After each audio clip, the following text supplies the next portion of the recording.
couple of armchair GMs who have yet to be wrong with any of their Timberwolves takes. Right. It's Flagrant Howls with Phil Mackey and Kyle Theige. Couple of guys who would never play a possession 5-on-4 shorthanded while spacing out at the scores table. We are your favorite Timberwolves lifestyle podcast, and maybe, Kyle, starting today, we just need to be your Timberwolves therapy destination. Yeah, I did not have Timberwolves trying to develop a power play kill unit 12 games into the season, but we're 3 weeks in, and we've had Rudy Gobert attempt a three-pointer that didn't hit Minnetonka. We've had Ant, the game froze, and he just stood still for an entire possession. And then last night, the Wolves played 5-on-4. Which if anyone remembers Vivek, who owns the Kings, that was one of his big strategies. Is he came in and was like, I would love to just keep one player on one side of the court. In this case, D'Lo was on the bench, but he was like, let's just play 5-on-4. It worked for my daughter's YBL team. And hell, maybe that's what Chris Finch will do in their next game. Is just let's just keep one guy down there and then try it. But it didn't work. So that's for sure. Okay, now that you brought this up, here's where I'm at in my Timberwolves insanity through 12 games. As I keep trying to tell them, I'm doom scrolling Wolves Twitter on the plane last night. I was watching the game on League Pass on the plane. Just like the people around me thought, is there something wrong with this guy? I kept throwing my hand in the air, come on, what are you doing?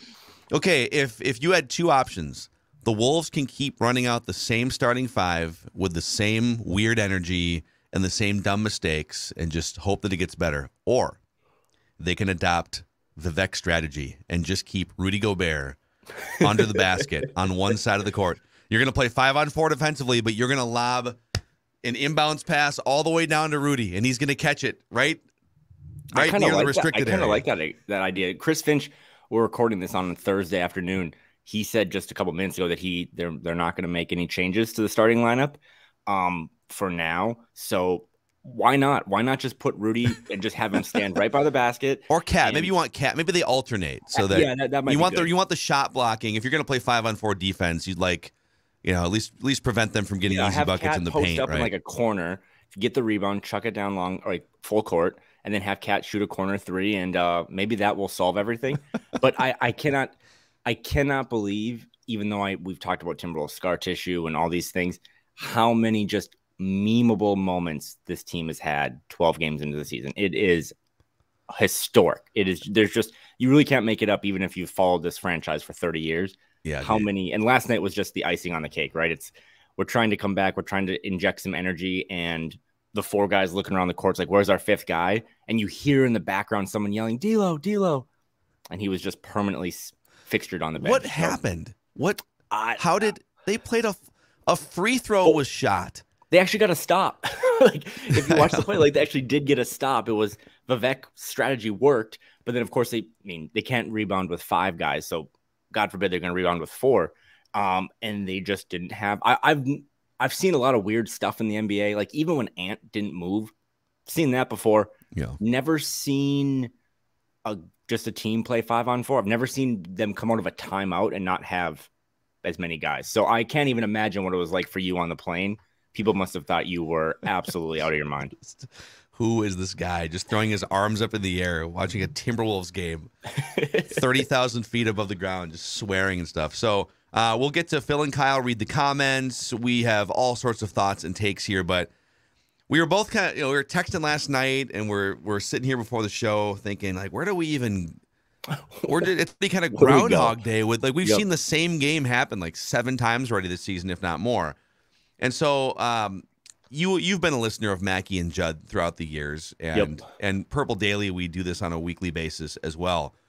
I'm going to kind of put you on the spot right now. Love it. And give you your first ever crack at a pie chart of blame. Now on Mackey and Judd. This chart makes it as clear as I can to you. The pie chart of blame. You want to blame somebody?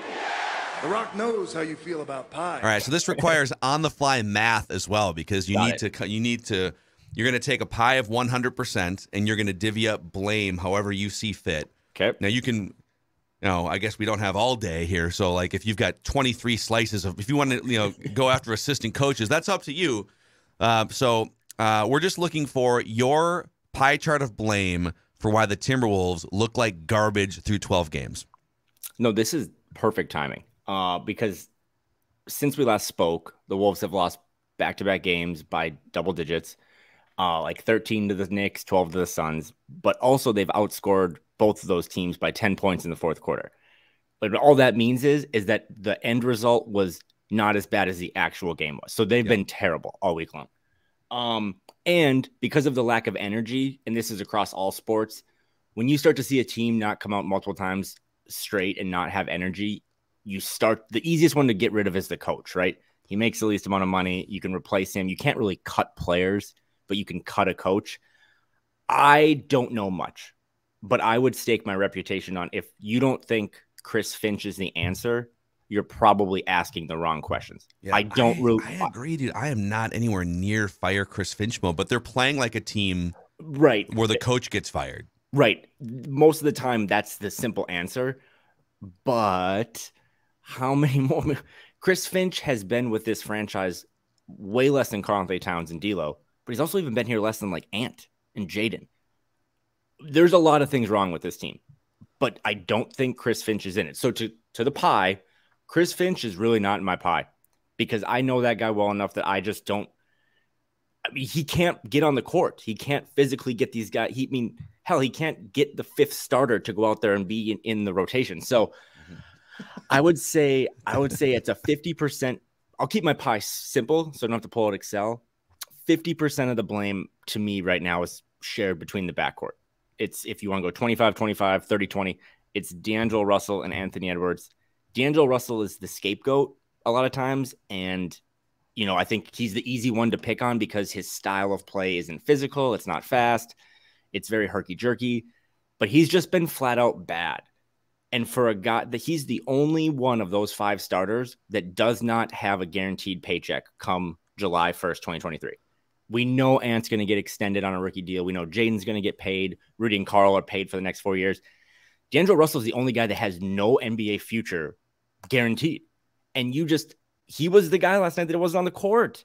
Like this Anthony Edwards came to this team and had Ricky Rubio as a kind of a vet, but also a floor general. Pat Bev did some of that stuff too. D'Angelo Russell holds himself up like that. But man, if you're not even like head in the game of being out there when you're subbed in for Taurean Prince, that's really bad. But then too, to protect the D'Lo guys, Ant's been terrible.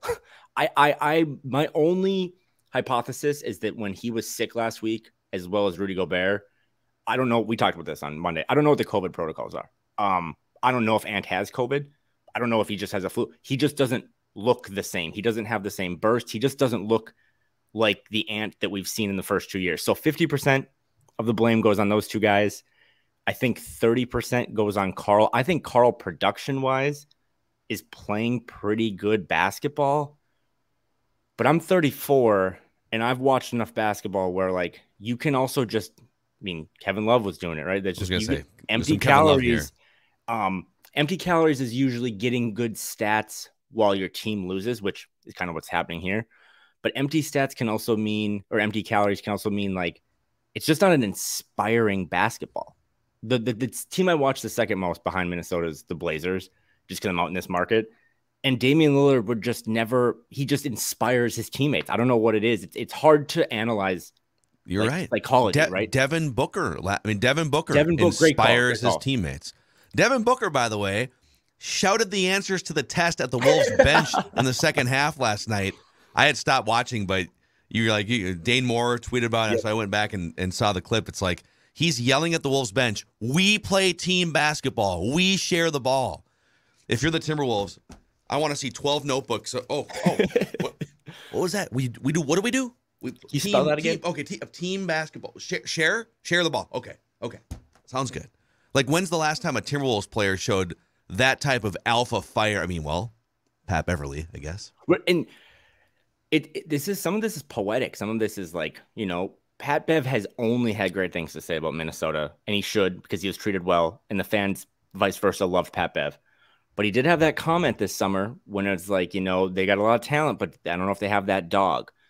And we were like, yeah, that's probably right, but they'll figure it out. We're 12 games in now, and who is the dog? I keep joking, like, we are going to see a players-only meeting at some point. That's just what you do. But I don't know who's scheduling it. I don't know who is handing out the agendas. Yes. And that's why 30% of it goes on Karl, because I have been this is going to be a little long-winded, so just bear with me, but I have been more pro Karl than most, because I always think about my basketball teams like I do a corporation. And I think that for most of Karl's tenure in Minnesota, he's been a good teammate. He's not always drama, not asking for trades. And he's had a lot of really messy things go on with different coaches and different front offices. And there's that one stat where he has like 6 years in, 8 coaches, 6 front office members, whatever. But I was listening to you and Judd talk earlier this week about Kirk Cousins, right? And how Kirk Cousins kind of needed the environment to be really good around him for him to flourish. Well, for the first time in Karl's career, the environment's awesome, right? Like, you have a really good front office. You have a really good coach. You have what appears to be really good ownership. You have the most talent. You need to not only give this team 30 and 15, you also just need to like lift up your teammates. He said some cool quotes after the game about Ant that Dane Moore tweeted out about being his brother, that he would take a bullet for him. That stuff's cool, but I never see that on the court. I never really see that like selfless. I thought the officiating last night was bad. That, you know, both him and Rudy had 3 fouls in the first quarter, but it doesn't matter. It's just adversity. That stuff happens to everyone. Yes. Can you elevate those around you?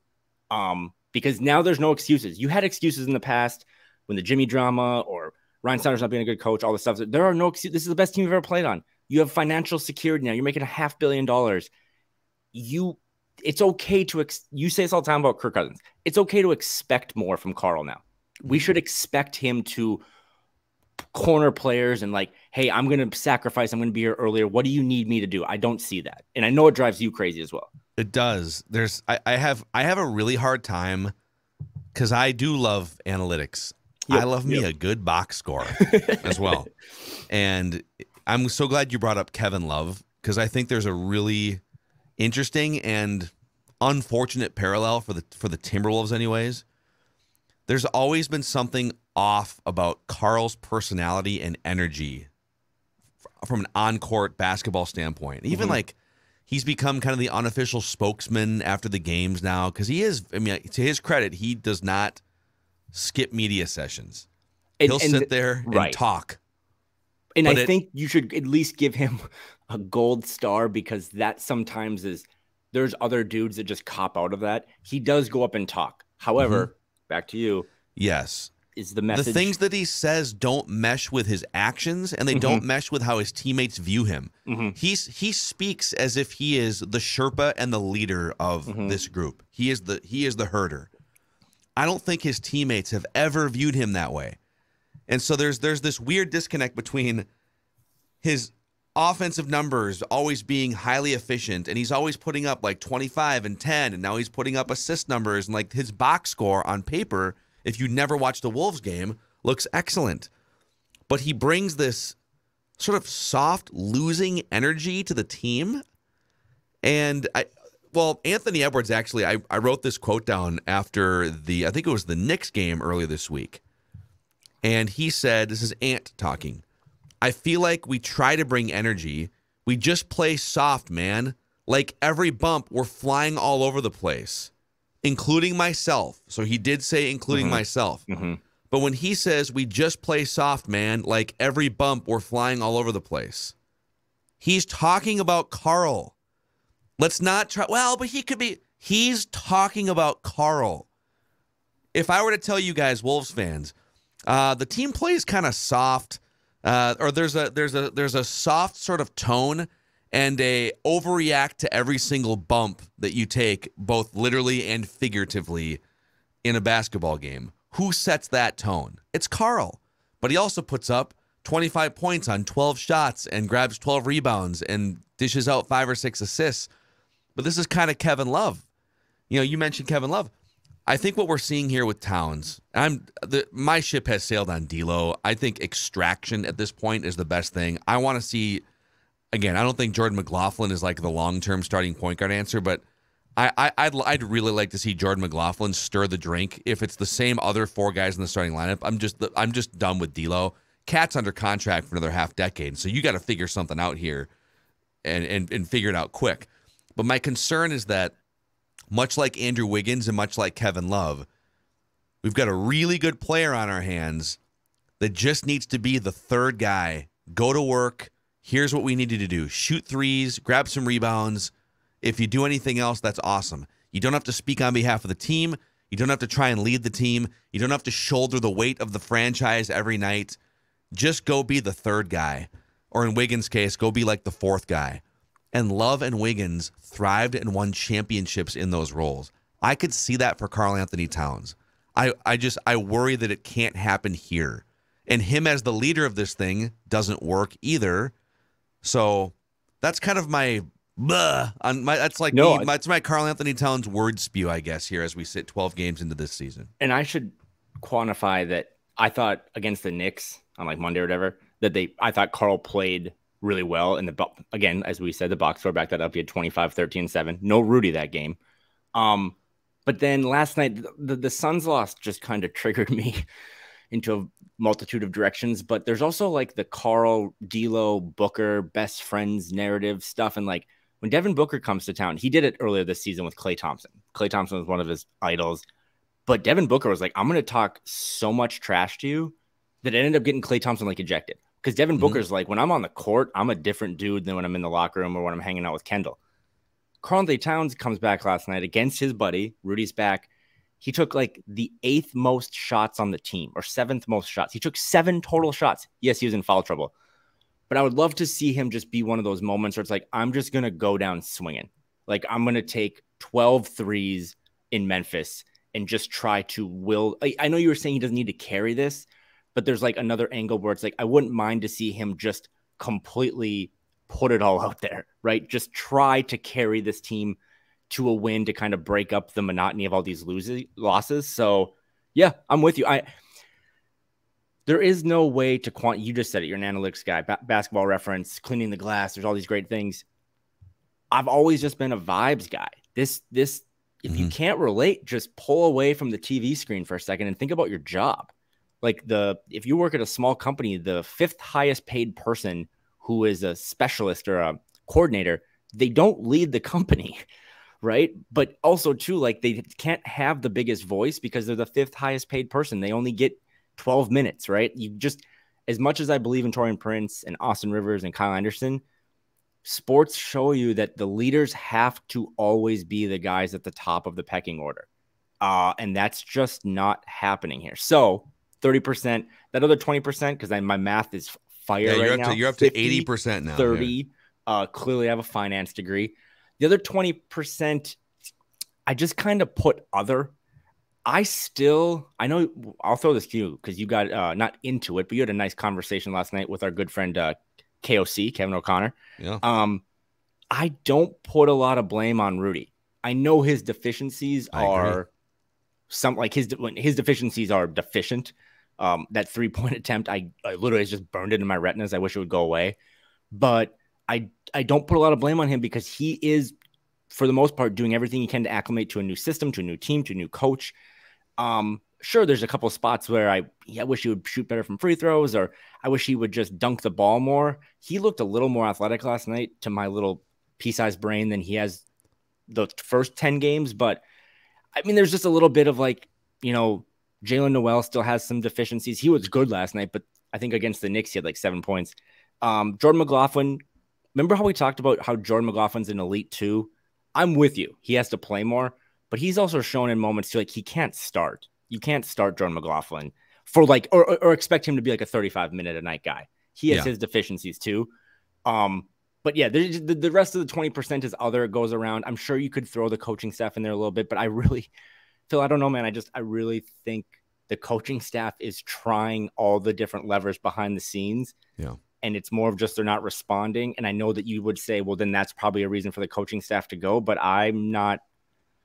I think you got to get some players off the roster first or out of the rotation before I'm going to start getting rid of the guy who's making his calls. How do you keep running the same starting lineup out there at this point? That's what I don't really get yet. At some point, yep. I like Finch as well, and I am not at all calling for his job to be in jeopardy, let alone just get rid of him. But at some point, you got to shuffle one of those guys, and just there's got to be a combination. That group has played together now for 151 minutes this season. They're a -7 points per 100 possessions. So are they going to turn it around on their own? I mean, you literally have a point guard that's such a space cadet. He forgets to check into a game down. Also, here's one more thing on the D'Lo Cat front. These guys, I spent some time today going through their entire careers, the team records in the games that they play. Combined, D'Lo, so they both came in the same year, right? 15, 16, so 1, 2, 3. So this is their 8th season, each of them. Combined, and they've played 3 seasons or so together, basically, and then like 4 apart. They are a combined 168 games below 500. Their teams are in their careers. And the NBA, you tell me if you agree or disagree here, but the NBA, there's literally only 12 active players, 5 guys on the court. LeBron James can leave Cleveland and join Miami. Cleveland becomes 40 wins worse, and then he can go back to Cleveland. Like, individual players can cause huge swings in team results. And for all the numbers they put up in their careers, Cat and D'Lo just haven't had a huge impact on team wins in their careers. If you want to simplify it to just that, all right, you're a superstar player based on the box scores you put up and the money you make. Right. But what impact do you have on team wins? And they haven't played on garbage rosters. It's not like we're talking about, G League rosters. There's been a couple years where there's been some G League rosters there, but not enough for them to be a combined 168 games below 500 in their careers. So it feels to me like D'Lo and Cat as focal points for a team, both financially and in just stature, don't have winning DNA. And I don't know that you can change that at this point. And I worry that if you keep going too far down the path here, banging your head against the wall, that Ant develops similar DNA. That's the guy that I kind of want to protect here, that if this thing's going down the wrong path, or if you deem that D'Lo and Cat just aren't the guys to be taking up so much breath and bandwidth in this organization, then they're going to be confronted both in season and next summer. I just don't know that you can wait till, if this thing keeps looking like this. Oh, no, you can't wait. I don't know that you can wait till the summer to make some sort of jarring move. And the first move the obvious move is D'Lo, whether it's just like benching him or bringing him off the bench or something. Like you can do something there pretty quickly. The Karl thing is more of a macro. Like, that's a big franchise altering, like multiple draft picks trade type thing that might not be able to happen till the summer. But I guess my long rambling point here is those guys have been in the league long enough, and they've been in leadership positions, and their teams don't win big. They've only had like a smattering of winning, and some of it was Jimmy Butler driven for Karl-Anthony Towns too, right? Yep.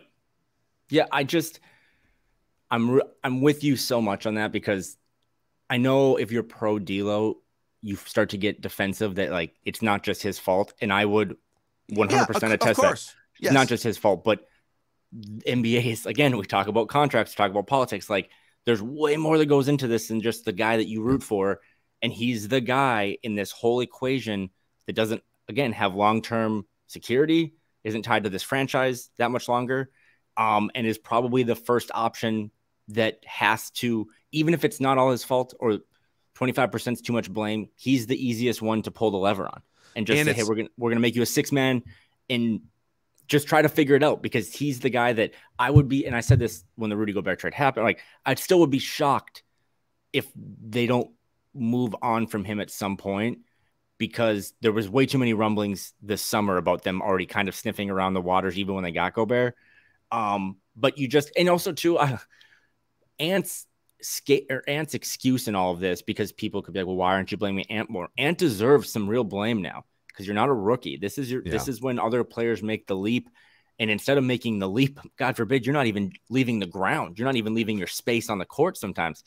But youth and age does matter. Contract, I mean, he's still making way less than maybe his counterparts. So you still have time with him to kind of figure it out. Your point is that at some point you just run out of the sample size is what it is. You don't need more data to know that these guys, I mean, I think if you go look at the Wolves playoff experience on the roster, the guy with, I think this is right, the guy with the most playoff experience on the Timberwolves roster is, take a guess. Gobert probably, or Kyle I think Anderson. it's Bryn Forbes. Oh. I think. I'd have to go back. Really? But like, I think it's like, we can go back. I had a tweet. I don't know where it is, but I think like Bryn Forbes, Kyle Anderson, Taurean Prince, and then like Rudy. Those 4 guys have like the most playoff experience, but Bryn Forbes is up there and he is like not part of the rotation. So again, this whole leadership thing, like Bryn Forbes could give one of those fiery, wow, yeah. Any played given a ton of playoff games. Yeah, exactly. Wait, was he seriously playing like 20? He was playing 25, 30 minutes a night in the playoffs in 2019. Yeah, I mean, he played way more with the Spurs in the playoffs than I thought he did. That's interesting. Okay. There's that, like, not the show, but like Friday Night Lights, the movie, where there's that impassioned speech at halftime when that guy's like, "What's wrong with y'all?" Like, Bryn Forbes could give that speech, but it's only going to hit if Bryn Forbes gets to play, and he's not playing. So again, like, who finally elevates this team? I know it's weird that we're 3 weeks into the season and we're not talking about numbers. It's all about mentality. Yeah. But that's been, that's when Jimmy left, that was one of his criticisms, was it wasn't the talent, it was the mentality. When Pat left, it wasn't the talent. He was blown away by the team's talent. It was the mentality. How many more times do we get to this level where we're staring ourselves in the face and we're like, are the right guys, is the right mixture of guys on this roster? Not the skill set. Again, I would still say it. I don't know what my reputation is, but like, I would stake my reputation that this is the most talented Timberwolves team they've ever had. But that doesn't do much if you don't have the guys thinking the right way.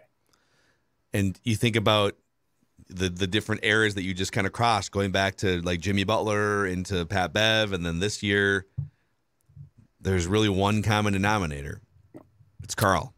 Karl is the franchise tone-setting common denominator. And it's just, I don't know, man. I think one more thing on the D'Lo front too, because I hear that too from D'Lo defenders, which is he's not. It's not all his fault. Quit putting it all on D'Lo. I have no interest in parsing apart. Like, well, who's it more at fault? Is it D'Lo shouldn't be that much at fault? Let's look at this. I'm interested in solutions, and I know that D'Lo is not a solution right now, and Cat is not enough of a solution. And like Gobert with his offensive limitations can't necessarily be all of the solution that Kevin Garnett was back in the day. Ant maybe isn't mature enough, consistent enough, or old enough to be the solution that maybe he will be in 2 years from now. So what are some other solutions? And it might be that you have to extract someone from the situation. Like I said, this is just kind of a mess right now, to be honest. I think we're on the same page. We now know some of the guys we're ready to unload, whether it just be from the rotation or from the city. I'm not there yet with Karl because, as you said, that's more of a franchise-altering move. And I don't know, the Bill Simmons philosophy of what number guy you'd be on a championship team. I think you going back to say Karl would be an elite number 3. I mean, Kevin Love showed it. Wiggs last year was like a 2-ish, 3-ish. I mean, there were times in those finals where he was the second best guy behind Steph, but Karl would be a really good 2, really good 3. And if you're trying to build a title contender, you invest all these picks, you do need a guy like Karl to go to the next level. But you also just, he's 26, he turns 27 next week. You got to at some point, like, I don't think you become a really good leader in your 30s. No, especially in a league where your career basically kind of ends at 34, 35. So this is adversity, right? I mean, I'm shocked that I don't really know what Alex Rodriguez's job description is as an owner, but I thought he would come into these moments where it's like, I 3-2 count at Yankee Stadium and we were down 2-0 in the divisional round, and this is what I did. Like, I thought that's what Alex was supposed to come in and do, is give these pep talks. So I'm kind of, that or steroids. Like, I'm kind of waiting for that, but they just, it's way more mentality right now than it is talent or X's and O's. Yeah. And I don't know if that's easier to solve or more difficult. My panic is like still a 6 because I just watch so many games where, like, there we go. I watched way too many games where Sundiata Gaines ran pick and rolls with Darko Milicic and then threw it to Wesley Johnson in the corner. That's not what this team is about. They have talent, but mentally, man, It's been tough to watch these last couple of days. So anyone that shows up to Target Center, by the way, someone texted me about this. Can you believe they're booing?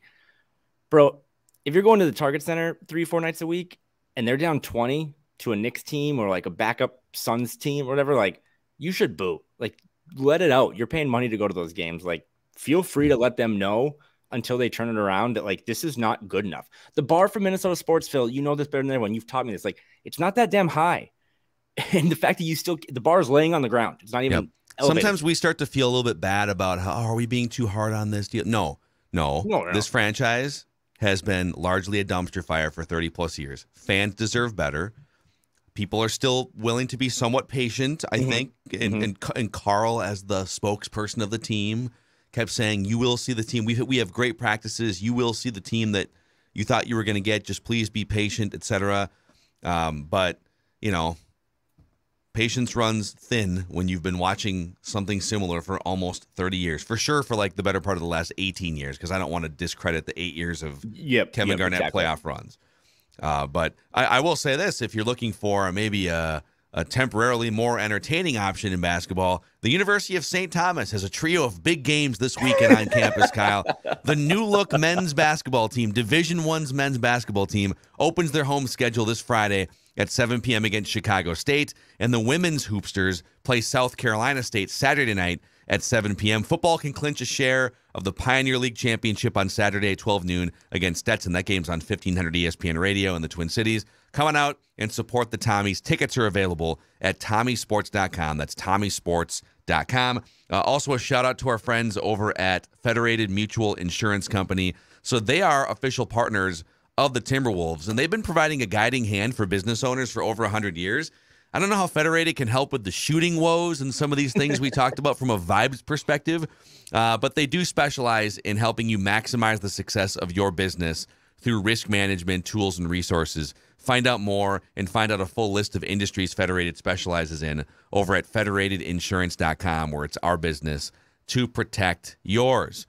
Would you like to dive into the comments here, or go ahead? I was just gonna say, if you're new to this pod, or new to me, or new to Phil, Phil and I are friends, but that was such an elite to take a dumpster fire of a Timberwolves team and just be like, hey, listen, if you're looking for something else to watch, how about the St. Thomas? Because last night, as soon as the game was done, I have League Pass.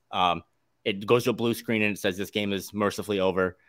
Sitting next to my wife on the couch, and she's looking at my phone, and the first thing I did was Google Iowa Wolves schedule. Yeah. And she just looked at me, and she's been through it all. She just listens and lets me vent. She just looked at me and she goes, "You're down real bad." And I was like, damn, I am down real bad. So yeah, Iowa Wolves this weekend, St. Thomas Athletics. Put your energy into some things that they try hard and they're trying to be successful. Hey, listen, Luka Garza, I know we initially brought you in for kind of a tire kicking workout this summer, and then we signed you to a contract. We now need you to be the franchise savior. Luka, come on, guy. I found myself last night texting a couple buddies like, hey, would it be the worst thing if we just brought Josh Minot up? And again, I was like, oh man, that's you're down bad when it's like, can Josh Minot save this? Yeah. I don't know. But yeah, let's go to the comments. That's probably the highlight of my Thursday. Well, let's start with this one here. This is from Twitter here. You can always tweet us at Phil Mackey, at Kyle Theige. From Dave P. Remember when you thought trading 4 number 1 picks for Gobert was a good idea? Yeah, good times. All right, at what point do we have to admit, you and I were both staunch defenders of the target centers idea. I am not willing to move off my stance on this yet. I don't think we know. I'd rather see a D'Lo extraction and some starting lineup shuffling before I would admit that Cat and Gobert can't play together. Yeah, I think there are 32 million things that are wrong with this team, and they're like egregious to look at, but I really don't think it's the Karl Rudy pairing has been that bad. Again, we didn't get much preseason. Rudy missed a couple games of COVID. But I've kind of liked what I've seen. This is perverse, but because I went back and I was down so bad last night that I went and looked at my tweets on the 4th of July or whatever when they traded for him. And I was like, if they actually trade for Rudy. And you deleted all of them? No, my biggest one was like, okay, I'm about to go to Mexico. If they trade for Rudy, just call the hotel and let them know because I'm going to stay down here. Because I was that anti-Rudy Gobert. Oh, and maybe you should have stuck to your initial take. I know. I actually have come around on him a little bit because I do think that if you start to run the right guys out there and they understand how to run a little more pick and roll, I mean, I think Rudy I think he's shown a lot. Like, I'm actually more bullish on Rudy than ever before, but I also was saying at the time, like, yeah, the picks are egregious, but in the same vein, I'm with you though. That's my rant. Like, I'm not ready to give up on this yet. I do think, yes, they don't have these picks, but if you do end up moving off of one of these core guys, you're going to get picks back. And they have, and this is where we're going to run into this in a couple of weeks here if they don't figure this out. They have a lot of young talent. Like, we're big Jalen Noel fans, Naz Reid, Jaden McDaniels, Anthony Edwards are all under 23. The G League guys, like, you might just have to invest in this youth movement you have and go to that second window of time and just say, hey, listen, we're going to pair a bunch of young guys with this shot blocking center, and that's it. So I'm actually more into the Rudy Gobert experiment than I was before. I just think the pieces around him now are being highlighted as not working. Yep. Pro Rudy Gobert. The other thing, too, is, like, you've committed to the 4 years. If you do determine that it's not working, I'm not turning around and then, like, shopping Gobert in the summer. I'm shopping Cat. And I know that there's a huge age difference between Cat compared to Ant versus Gobert compared to Ant if you're trying to match timelines, but I just for all the reasons why we already talked about, I would rather just sell as high as possible on Cat, knowing he is what he is, which is a third option on a team, maybe a number two. I mean, depending on who your number one is. If you have a Kobe level number one, maybe he, in his prime, he could drag a Cat type player as a number two. Yeah, I think in that equation, I think Karl could definitely be a Pau Gasol, right? Like, be that guy. But and then, going back to the age thing, Ant just has a longer runway at 21 years old. And also, too, there's things that Anthony Edwards has never played with, like a shot blocking center like Rudy, but also going back to my Ricky Rubio, Patrick Beverly, D'Angelo Russell, even Jordan McLaughlin, he's never played with like a dynamic point guard next to him that, if you believe Ant to be as competitive as we think he is, that might unlock some of his game as well. Just have a running mate that loves to also sprint and jump and dunk and do all these things. That's why I don't want to say it, but I've thought so. Remember the DeJounte Murray rumor? Yeah. That one hurts. Because that guy would have been. I wanted that one. That would have been a pairing that's like, okay, we have these two guards under 25 or whatever, and they both just are physical specimens, and they love to get up and down in the transitions. So, again, though, I'm very much a Rudy Gobert fan. I've actually warmed up to him, but I'm just literally talking through it right now. Thanks for this. No, it's okay. Helpful. This is good. This is a therapy session. We're all here in this together. Eric M sends this in via the SKOR North app, the feedback tab on the SKOR North app. He was actually listening to our show from last Thursday and saying he agrees with starting Taurean Prince over Jaden at some point and bringing Jordan McLaughlin off the bench, but maybe give him like 8 more minutes overall. McDaniels has been a dreadful rebounder and can't really create off the dribble. He's been better off the dribble. But yeah, the rebounding has been way down. He just looks like a guy that should grab way more rebounds too. He's bouncy, he's lanky, he's 6'9". He did in his defense. Just he had a season high in rebounds yesterday, 8. He also had, I think, a career high in points in 24. Yeah. I am clearly biased. People know my stance on him, but I kind of refuse to believe that Jaden's the problem. His fouling is still an issue, but he was, again, one of those investments that's like we could have given up Jaden and kept some picks, and it would have all looked a little better in the transaction log. But to bench that guy, it might be an alternative, but I don't think he's the problem. He is out there defending depending on how many Wolves players are on the court, 1-on-4, 1-on-5, but I don't think he's the problem. But at some point, if this doesn't work out, he might be the easy guy to pull and put on the bench because ego, politics, all those things. Yeah. It's just another guy that you feel like, man, is there a way for him to roam free a little bit more? I mean, I almost would view it as, could you unleash him more with the second unit? Does the first unit need just a little bit more shooting or something? You know, because you're kind of limited. I mean, you're already going out there with one guy that can't shoot in Rudy Gobert. Yep. And Jaden McDaniels is not a good shooter yet. He can make some shots here and there, but he's not a great 3-point shooter. The thing I would probably try, because the offensive rating is the thing that is really suffering with that 5. I would, whether it's Taurean Prince or, I don't know, there's probably a few guys you could try. Kyle Anderson, actually, when Gobert was out, Didn't he start at the 5 and they kept Cat at the 4? Yeah. And he wound up having a pretty efficient game. But just going through here on Twitter. Let's see here. How ironic is it? I'm sure you saw this. That after another just embarrassing blowout loss where you get booed off your home court, you had to wake up the next morning and promote what I deem to be one of the ugliest jerseys of all time. Like that is like, talk about just being down and going through it. I love this team and franchise for some reason, but that is so Timberwolves that they had to wake up today and be like, I know we've lost 5 in a row, but we made these jerseys on Kid Picks and they're pretty cool and they're all unique. Everyone should buy one. Yeah. The Twins are about to do the same thing. I don't know what exactly their new uniforms look like, but sometime in the next week, they're going to be unveiling at Mall of America their new uniforms, and people are like, just go win a playoff game, please. No one cares. If you have to put together a docuseries on what the jersey means, I probably am not going to buy it. Yeah. Like maybe just make it look like the Blazers. It's kind of chintzy, but like if you live out in Portland, the airport out here has this like really cool carpet and everyone like takes a foot selfie on their way out. That's like, oh, so the carpet out here is a big deal. And they just basically made jerseys with a patch of carpet. I was like, that's kind of cool. Portland people ride with this carpet. So yeah, not a great time to debut new jerseys. Kevin Preble on Twitter says Jordan McLaughlin is better than D'Lo. Fan Cool chimes into us and says bench D'Lo and start Jordan McLaughlin. I'll throw a little more gas on this fire. And again, I do not think that Jordan McLaughlin is the second coming of Chris Paul. However, if you look at the Timberwolves' best 4-man lineup combinations, so I'm going to go from 2-man, 3-man. This is 4-man lineup combinations, okay? Sometimes there can be a little noise here where, all right, well, are you just kind of along for the ride? Well, the Timberwolves' 6 best 4-man lineup combinations. Check that. No, 6. 6 best 4-man lineup combinations. Among combinations that have played at least 24 minutes together this season. All 6 include Jordan McLaughlin. None of those 6 include, obviously, D'Angelo Russell. They did play together for a little bit, for sure, in that Knicks game, if I remember right. Yep. They were on the court together. And now Jordan McLaughlin he hasn't played that many minutes the last couple games. But for the 6 best 4-man lineup combos, again, this is net points per 100 possession, to all include Jordan McLaughlin, but not include D'Angelo Russell. I find that fascinating.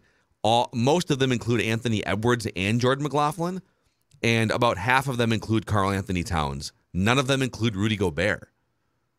Interesting. I just don't know if it's because he missed those couple games or what. And maybe I'm blinded by just what I see with my eyes versus what the numbers tell you. But yeah, it's going to be interesting. The only reason that I'm hesitant to make that move, and I kind of want to throw this back to you, is like, do you try a Jordan McLaughlin starting point guard role and then just really try to, Jordan Clarkson's making a living for a really good Utah team coming off the bench, being a bucket getter. Yeah. Is that, and D'Lo's shown you last year that like when it's just him and 4, this is kind of what his Brooklyn team was. They took to the playoffs. It's like, if it's just me and guys who fit me, but they don't need the ball, I can cook a little bit. Mm-hmm. But the problem is with that is if you demote him and you also know that he's not long-term here, are you kind of nuking your trade value?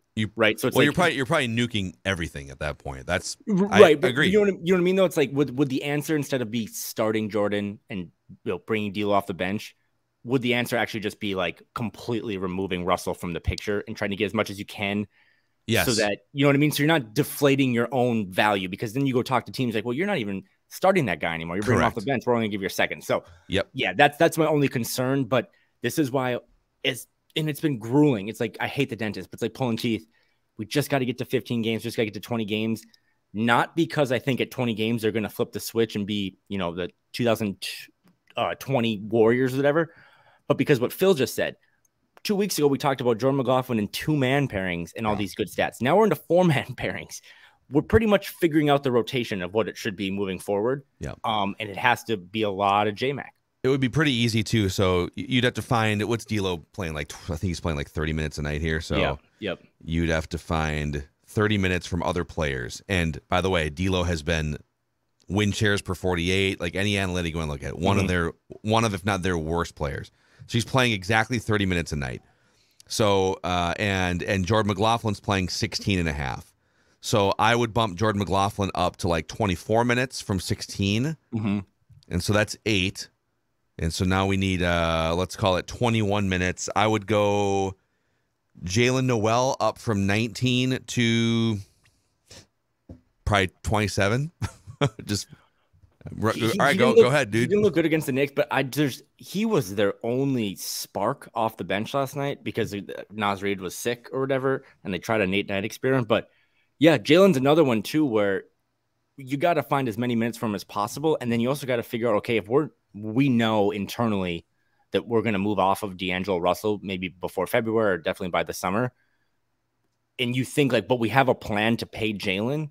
Well, then you got to just start playing Jalen more now. Like you can't don't wait to break glass in February or March. Like get that he's not the playmaker that Jordan McLaughlin is, but again, psychologically, we just need 8 guys that are really going to die for loose balls and try really hard. Jalen Noel has major deficiencies in his game, but he at least tries and he gets buckets and he can shoot threes, and that's can be said for a lot of other guys right now. I agree.